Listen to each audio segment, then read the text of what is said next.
What's up, guys? I am back, and today I'm gonna go over some more intricacies of Mississippi half step on guitar. So let's talk about the intro first. You know, there's a bunch of ways to do it. Obviously, I drew a lot of inspiration from November 5th, 77, that video I posted. So it's kind of similar to the intro of that. It goes.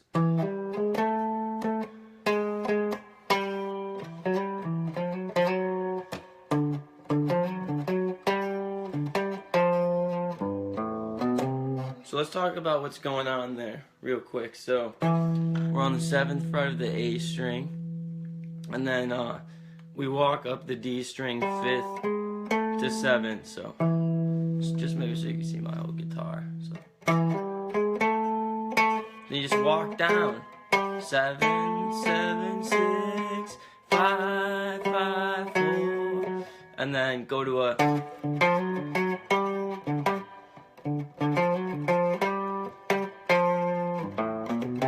So he does that a lot in his solos there to lead back, but we'll talk about that in a second. So then so 5 on the A string, 5, 6, 7 on D, down, and you can slide these. In the version 11.577, he slides the one after that, so you go down to 4, 7, 7, 4, 6, 6, 5, 5, 4. So. And then I like to go, and then this part is just get really used to it because it's an arpeggio shape that Jerry plays out of a lot, like for Scarlet Begonias. So this is a really good shape to get used to.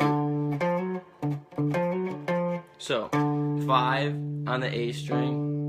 And then on the next string, the D string, 3, 4, hammer on. That's the kind of like bluesy bluegrass roots right there. Great blues stuff. So you do that twice. Back to the first note. Back to that higher note. So 5, 2 5s on the A string, and then 3, 4, hammer on the D string. Back to the A string. Back to 4 on the D string. And I can make a tab of this too if you guys want, but then he goes up to 5. Whoops. And then 5, little mute, 5 to 3, accenting those chord changes, and then a G, walking 5, 7, dominant chord to go back to 1. On the you know what I mean? So and then he goes, I could go over those chords too if you want, but so one more time. Then this one on the 5 do, and then you can go slide into the 4.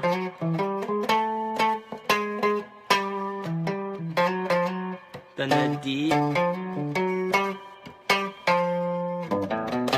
That's almost exactly what he does on that video of the solo I posted. Now let's talk about some other stuff with that. Chord progressions. He's just following this chord progression. We have an A minor chord, and if I were you, I'd play it not the full bar chord. Play the top because we're going to descend like this.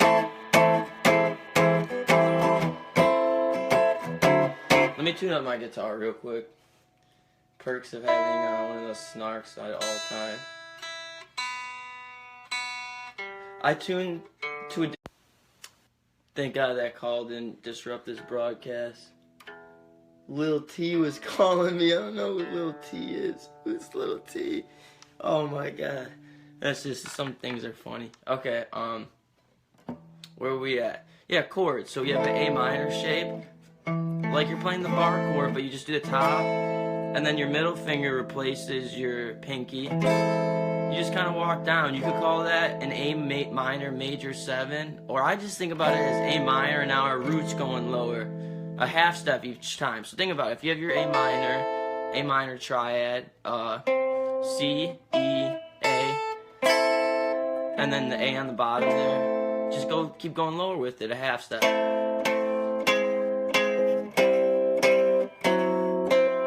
If that makes sense. So A minor major 7, or you can just think of it the lowered root, then you do it again and bar it, and then go to a D7. Because a D7, if you look at it, is eerily similar to doing that with an A minor 6. So a D9 is basically like that gypsy jazz chord, which is a minor 6. That's some deeper theory, but if anyone wants to talk about that, let me know. So our chord progression is... This is for the solo section, by the way, and they do it at other parts of the song. Then to that D9.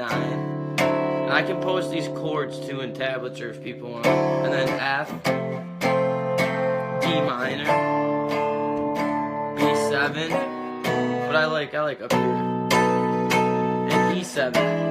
Over that E7, you can do diminished triads, like Jerry. I don't know if Jerry does it often, but I picked it up over that because Jerry loves Django Reinhardt.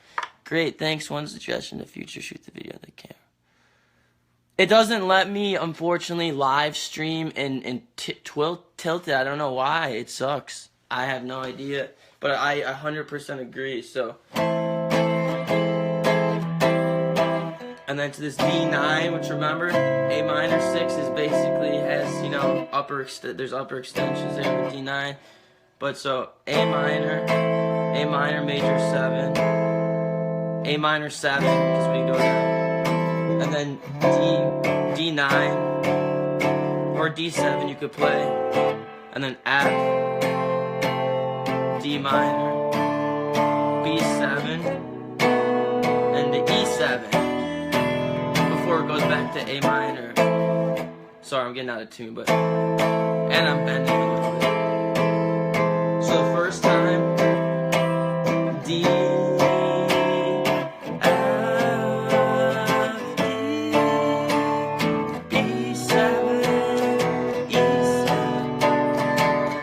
Okay, and the second part, so it's like a 2-part progression. That's part 1. Second part is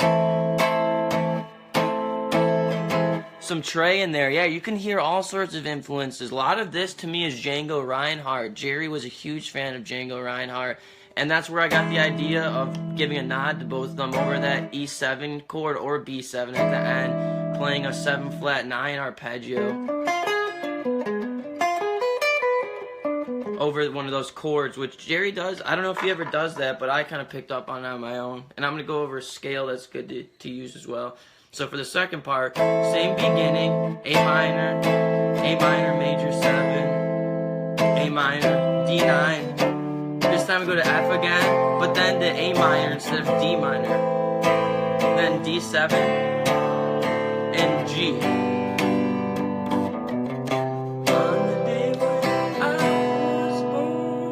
You know what I mean? Okay, so, let's see. So yeah, these are the full chords.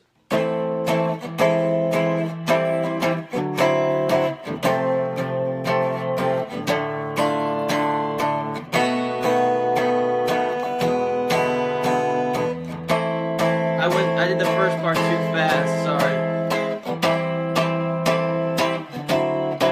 It's almost like gypsy jazz. They do that, it's called La Pompe. And I think bar chords are much better for like the D7 or even on the day when I was born, Daddy sat down. Yeah, I could go over the chords for that stash. Is that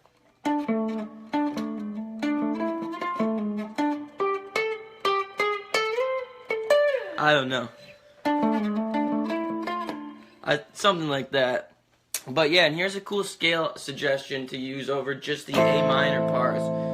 Because this is a song where you don't want to just A minor pentatonic all the way through. Listen to Jerry, he doesn't do that. I hope I don't sound like a dick saying that. But, oh yeah, another important thing is this song swings. I go to school for jazz guitar at Wayne State. So swinging means not even. It's accenting that upbeat. So that's really fun to solo over it, like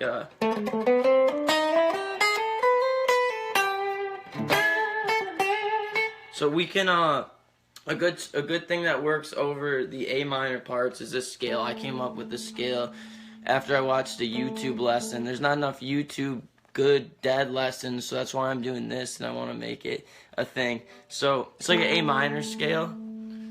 Hold on, these comments are like getting in my way. Okay, so I can't read comments now, but I can see my fretting hand. So it's like the beginning of an A minor scale, 7, where I'm on the D string, 7, 6, 7, like that's harmonic minor actually, but so we do 7, 6, 7 on the G string, 4, 5, 7. Now here's the cool part. On the next strings, there's not even a name that I know for this scale. There's got to be one, but I'm pretty good with scales, but I kind of just made this up. 4, 5, 8 on the B and 4, 5, 8 on the E, but you can add the 7 in on the E string too. I know that's confusing, but so we have 7, 6, 7 on the D, then 4, 5, 7 on the G, then 4, 5, 8 on the B, and then we do 4, 5, 7, 8 on the E string.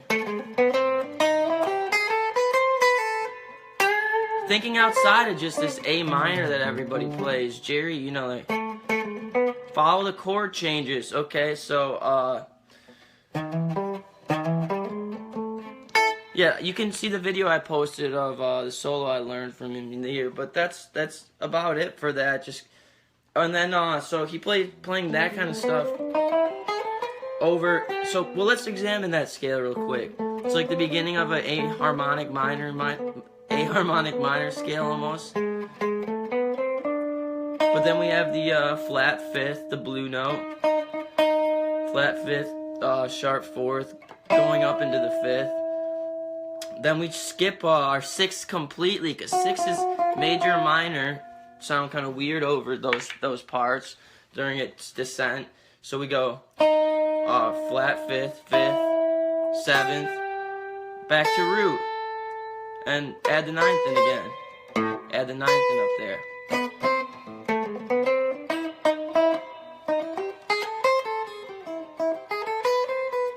So over the A minor, do that, and then learn how to arpeggiate over the D. You can even use what you use in the intro.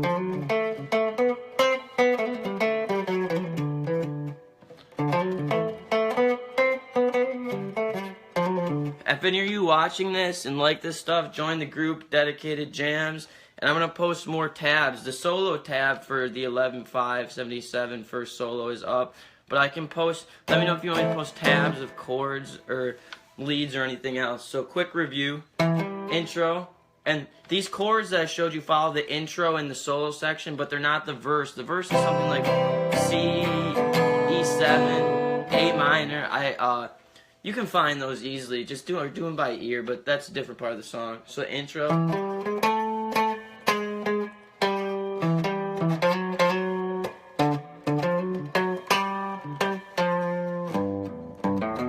Whoops, that part doesn't really matter. Sometimes he goes, so it's 3 on the G, or 3, it's a G note, 3 on the low E string, and then just walk up to C, 0, 2, 3 on the A string. But sometimes you can, Jerry loves chromaticism, so during the solo I showed you guys, you can do like a, to get back to, follow the chord tones, just don't play in A minor pentatonic the whole time. So my guitar keeps going out of tune.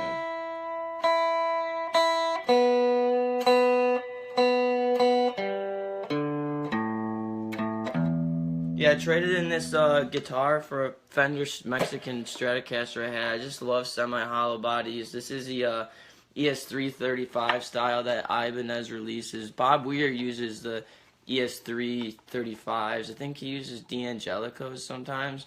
But yeah, these guitars are nice. It's a good blend of, I'm a jazz student and I also love the dad and everything, so it's nice and clean and it can get rock and roll if you need it. I actually have flat wound strings on here too. But to recap,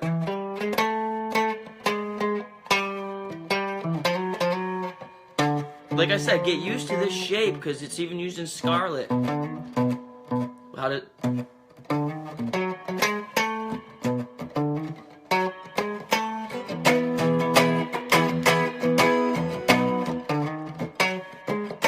You know what I'm saying? And then Fire on the Mountain.